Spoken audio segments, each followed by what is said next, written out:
Okay, I want you to close your eyes for a second, just for a moment. Picture a map of the world in your head. You know, the standard map you saw in like every history classroom growing up. Yep, got it. Now zoom in. Zoom in on the Middle East. You can see the Mediterranean, you see the Red Sea, and deep in the south, right in the middle of the Arabian desert, you see that little dot for Mecca. It's a map that billions of people have etched into their minds. I mean, it's not just geography, it's a geography of faith for nearly a quarter of the world's population. Exactly. It's fundamental. Now imagine someone hands you a red pen, a thick, permanent marker, and they tell you to cross that dot out.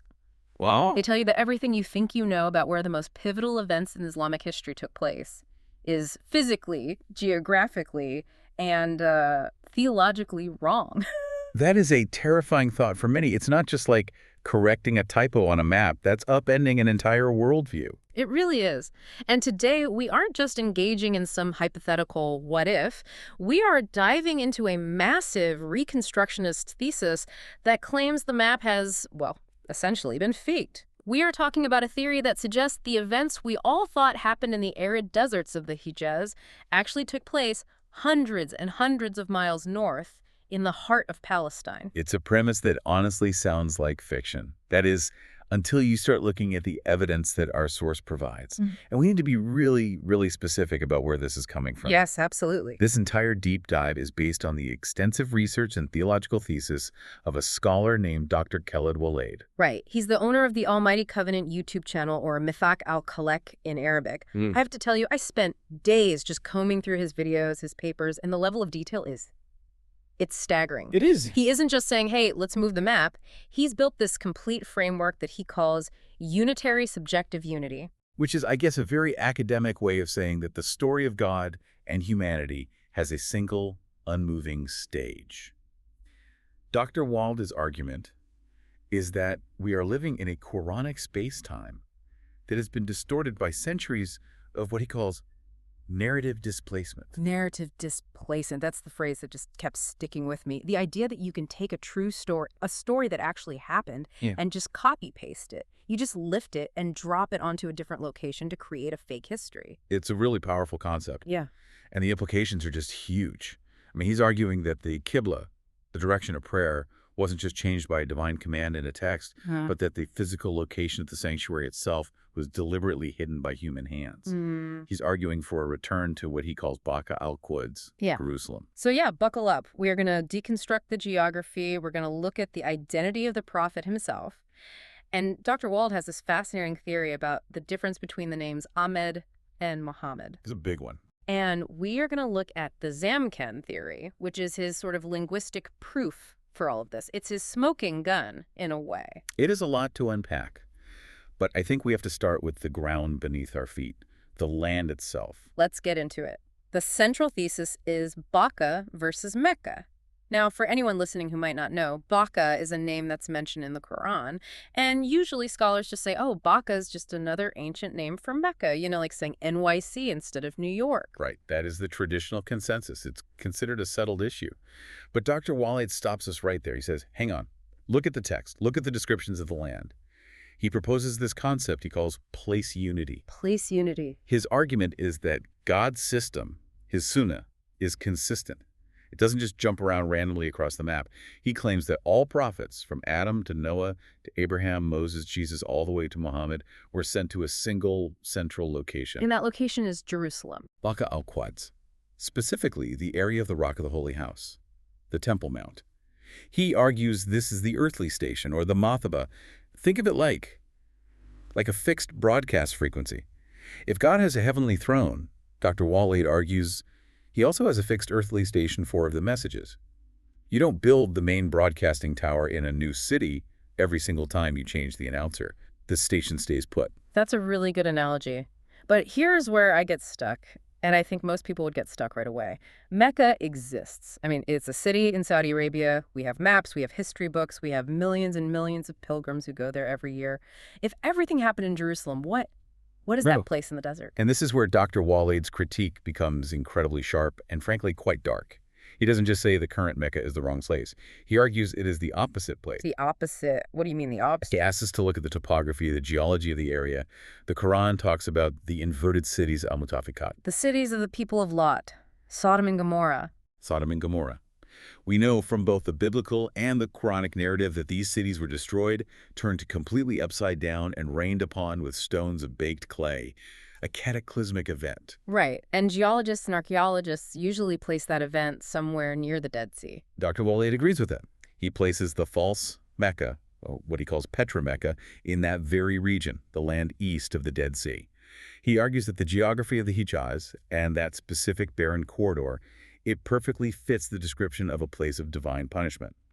He points out that the current Mecca is in a barren valley, a Wadi Gair Dizar, a valley with no cultivation. And the Quran describes the Holy Land as a blessed place. A blessed place with gardens, rivers, olives, figs, abundance. He's saying the two descriptions are polar opposites, so he's saying the place people venerate today is actually a cursed site. That's his argument.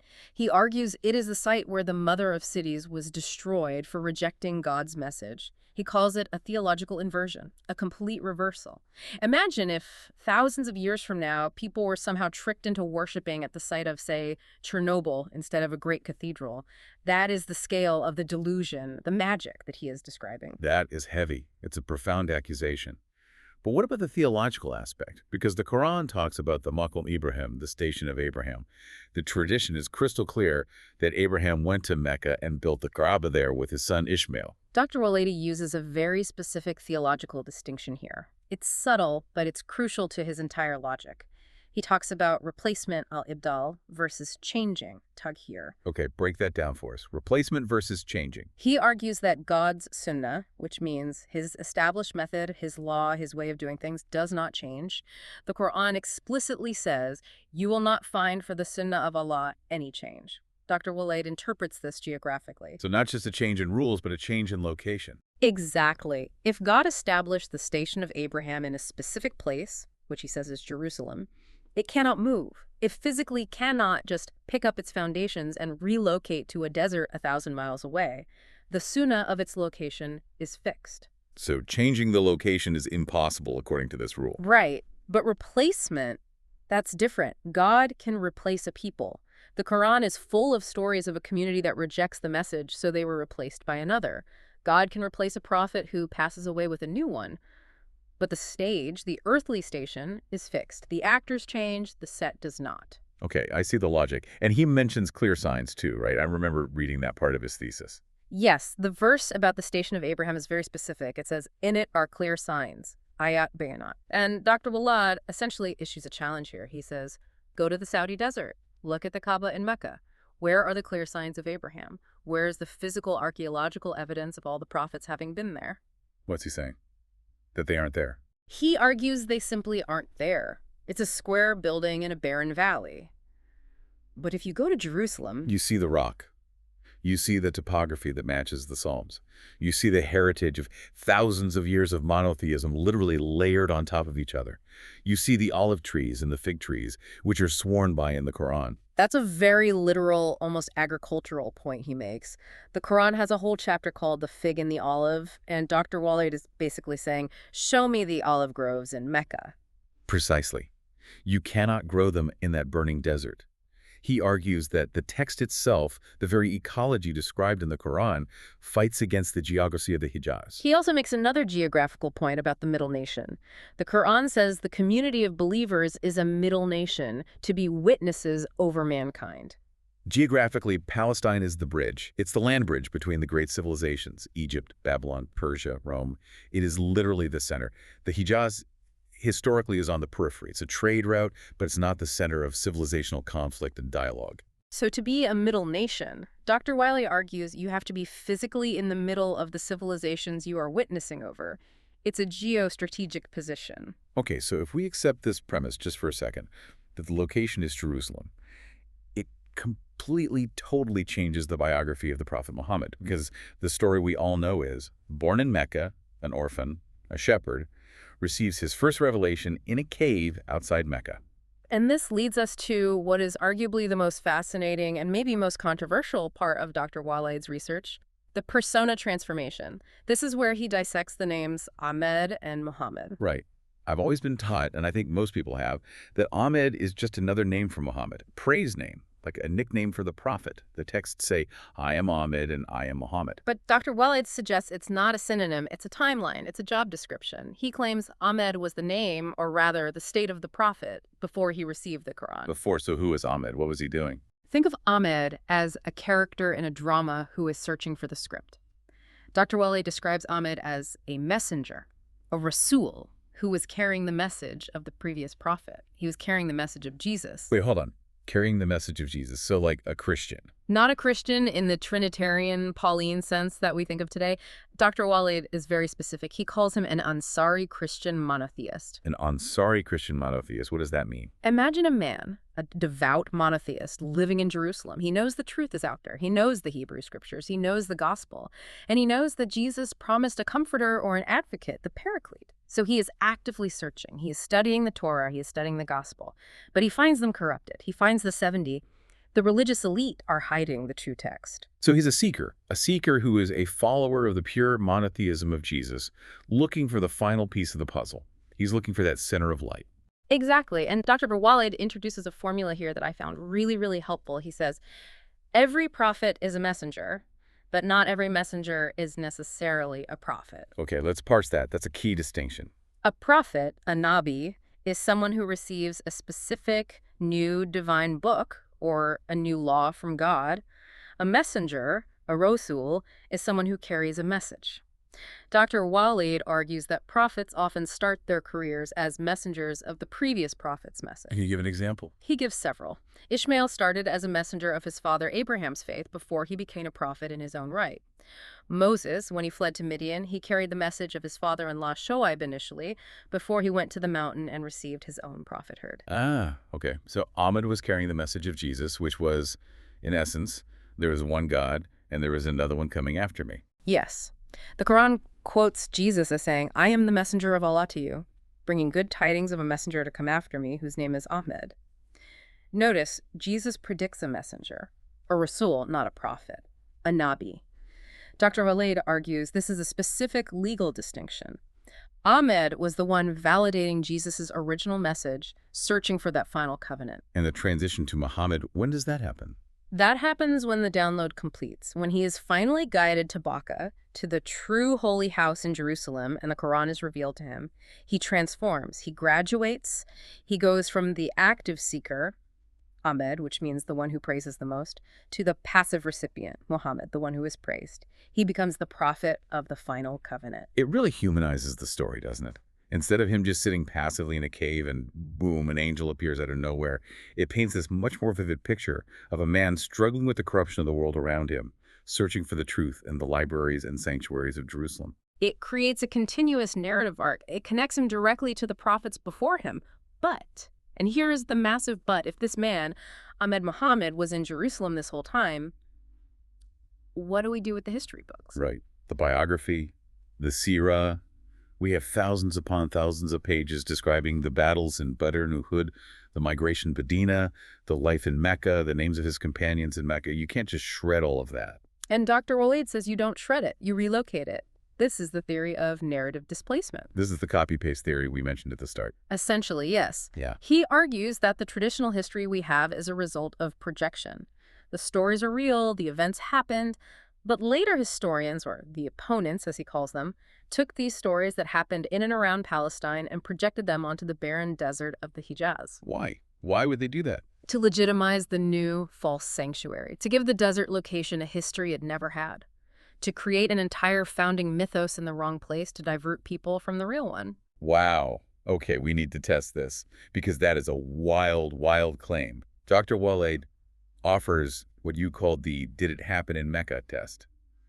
Let's start with the big one, the elephant. The year of the elephant, it's iconic. It's the year the prophet was supposedly born. The story is Abraha, a Christian king from Yemen, comes with an army and elephants to smash the Kaaba in Mecca.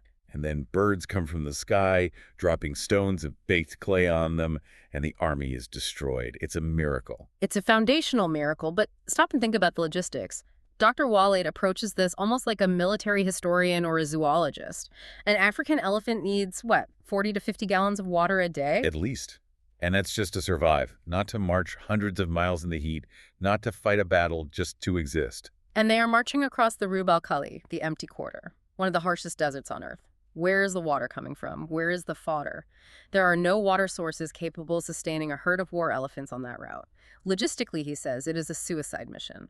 The elephants would be dead before they even reach the border of Yemen, let alone the city of Mecca. So if it didn't happen in the desert, where are the elephants? Where in that region do we have historical records of armies using war elephants? And this is where Dr. Waleed opens the history books of the region. Not the later Islamic chronicles, but the older ones. The books of Maccabees, the histories of Josephus.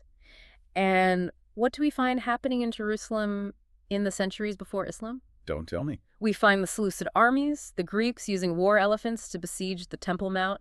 We have actual historical, non-disputed documentation of elephants attacking the Holy House in Jerusalem.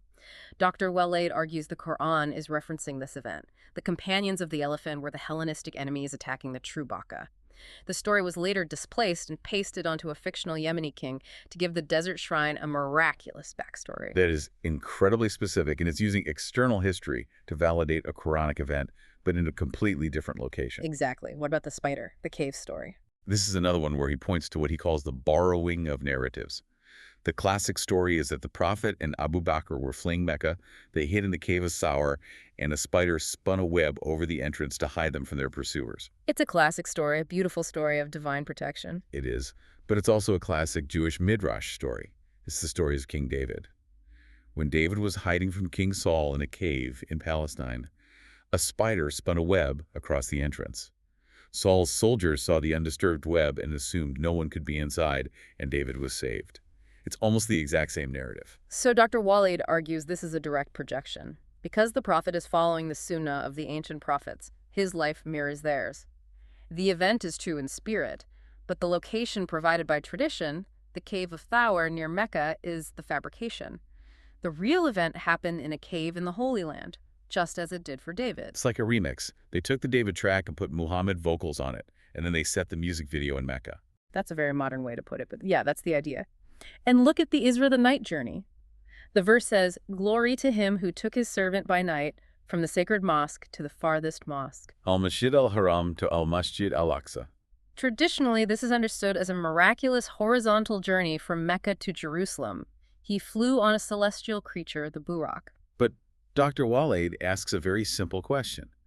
If he is already in Baka, if he is already living and preaching at the sacred mosque in Jerusalem, then he doesn't need to travel to Jerusalem. He's already there. So where does he go? What is the journey? He goes up. The Isra becomes an ascension, a spiritual appointment within the abode of peace, which is another name for Jerusalem. It wasn't a physical travel between two distant cities. It was a movement within the vast sanctuary complex of Jerusalem, or more likely, a vertical elevation into the heavenly dimensions from that holy spot. It completely changes the geometry of the miracle from horizontal to vertical. He even does this with the villains of the story. This part really felt like literary analysis to me. He brings up the character of Abu Lahab, The father of flame, and his wife, who the Quran calls the carrier of firewood, the classic antagonist. Tradition says Abu Lahab was the prophet's uncle in Mecca, who was a bitter enemy.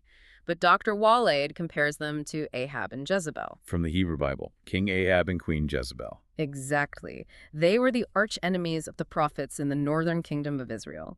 Jezebel is this archetype of the wicked, idolatrous woman associated with sorcery who relentlessly persecuted the prophet Elijah. Dr. Waleed argues that Abu Lahab isn't just a historical uncle of the prophet in Mecca, it's an archetype, it's a title. So the Quran is referencing the Ahab and Jezebel dynamic, the enemy couple, who always opposed the prophet within the Holy Land itself. It's deeper than just, this was his mean uncle. This is the recurring pattern of the eternal enemy. It's all about patterns. He's arguing that the history we read is a mirror reflection. The real events happened in the fertile valleys of Palestine, involving water sources like Jacob's well, which he says became the well of Zamzam, and involving real historical conflicts with elephants and ancient empires. The history we have now is a dry, barren, desert projection of those events. This requires a massive conspiracy. I mean, a huge one. You don't just accidentally move the entire sacred history of a world religion 800 miles south. You need people to do that. You need an organization. You need a motive. And Dr. Waleed names them. He doesn't hold back here at all. This brings us to section 4 of our discussion, the language and the opponents.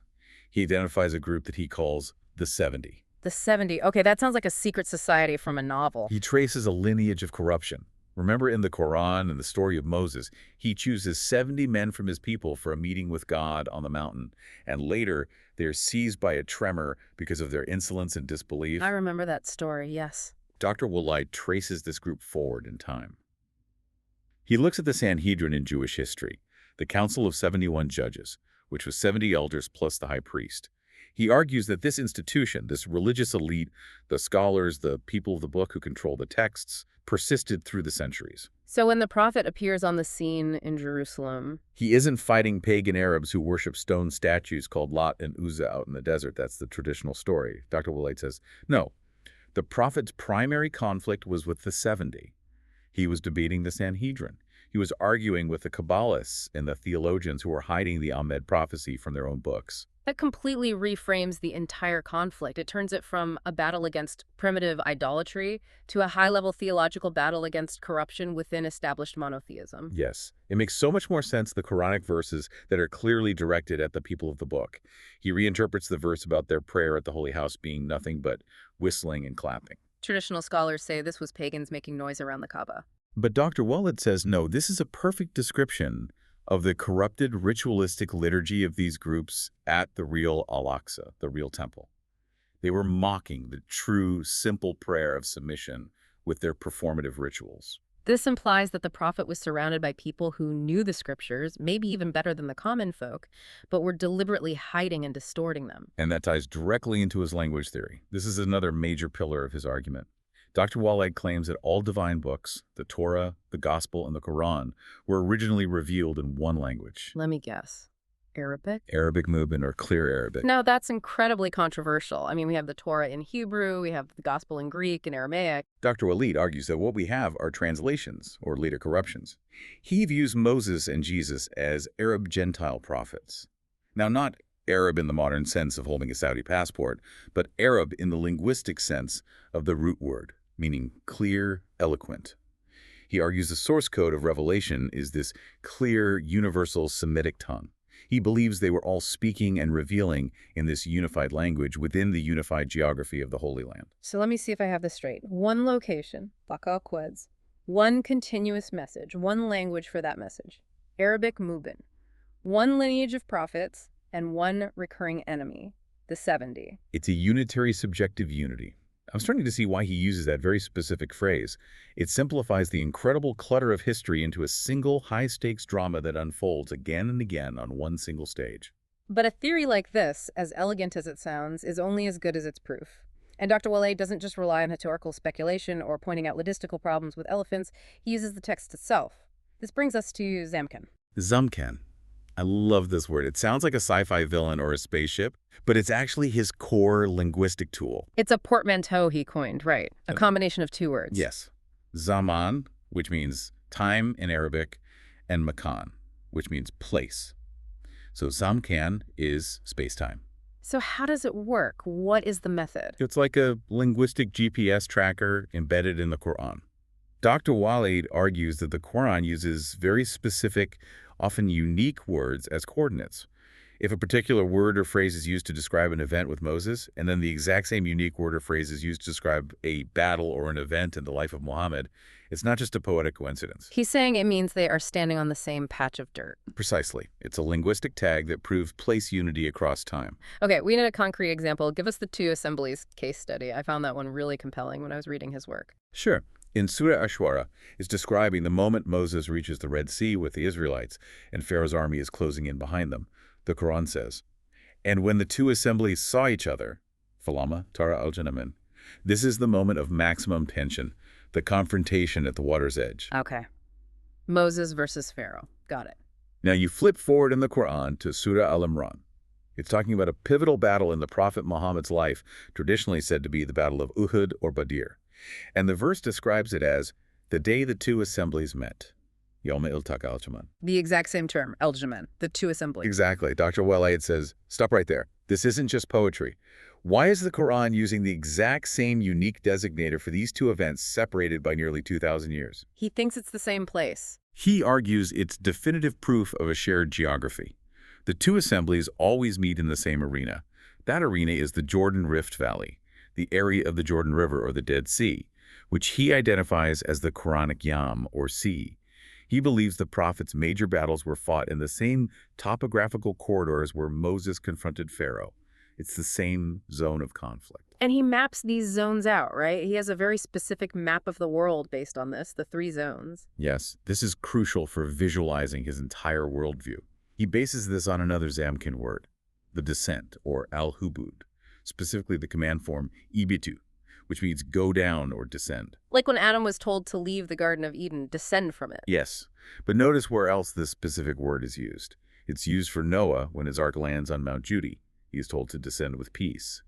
It's used for Moses and the Israelites when they complain about the food in the wilderness and are told to descend to a mess, which he argues doesn't mean the country Egypt, but any large urban center or city. So descent always implies a change in topography, moving from a high place to a low place. Exactly. You descend from the highlands or mountains into a valley or a city. So using this, here is Dr. Waleed's 3-zoned map of sacred space.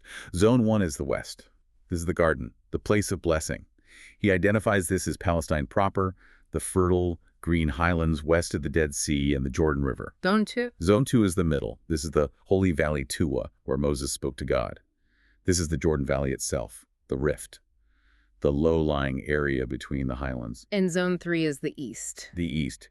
He calls this the Inferno, the place of punishment, the scorched earth.